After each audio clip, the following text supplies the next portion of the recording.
বলিস না, পাশের বাড়ির একটি কি চিকেন পকোড়াও হচ্ছে।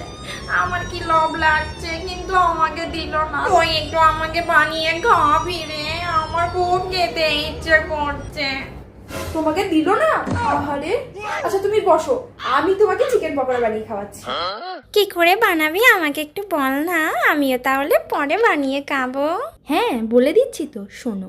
প্রথমেই চিকেনগুলোকে নিয়ে হলুদ নুন দিয়ে ভালো করে ম্যারিনেট করে কিছুক্ষণ রেখে দেবে। এর মধ্যে দিয়ে দেবে একটু আদা রসুন জিরে পেস্ট, একটু লঙ্কা গুঁড়ো, একটু ধনে গুঁড়ো, একটু টমেটো সস, নুন দিয়ে ভালো করে ম্যারিনেশন করে নেবে। আর এর মধ্যে একটু সয়া সসও দিয়ে দেবে।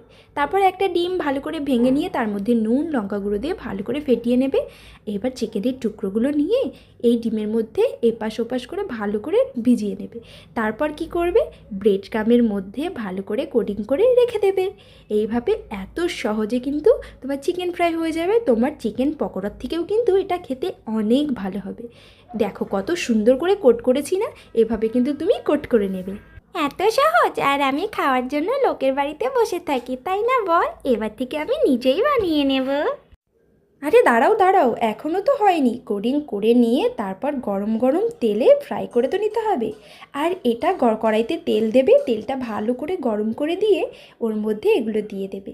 দিয়ে হালকা লো টু মিডিয়ামে রেখে সুন্দর করে ভেজে নিয়ে তুলে নেবে। সুন্দর করে ফ্রাই করে তুলে নিয়ে এবার তুমি টমেটো সস আর এর সঙ্গে মেয়োনিজ দিয়েও খেতে পারো। খেতে কিন্তু দারুণ, তুমি খেয়ে দেখো কতটা টেস্টি হয়েছে আর কতটা মুচমুচে। লোকের বাড়িতে গিয়ে আর চাইবে না কিন্তু, ঠিক আছে? খেলে কেমন হয়েছে? খুব টেস্ট হয়েছে। আবার নতুন নতুন কিছু বানালে আমাকে ডাকবি। হ্যাঁ, একদিন খাইয়েছি বলে রোজ খাওয়াবো নাকি? টাকা লাগে টাকা, বুঝে যাও, এমনিতে হয় না।